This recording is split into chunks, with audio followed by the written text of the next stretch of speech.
Mereka yang mengantisipasi dalam setiap waktu, mereka yang berbincang, yang menang doa.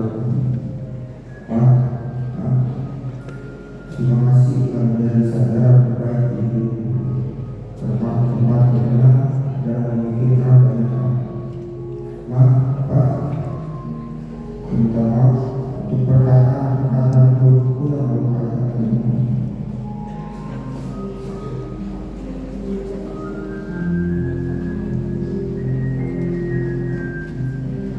Aku juga minta maaf kalau bisa melakukan ekspektasi yang sudah sekali.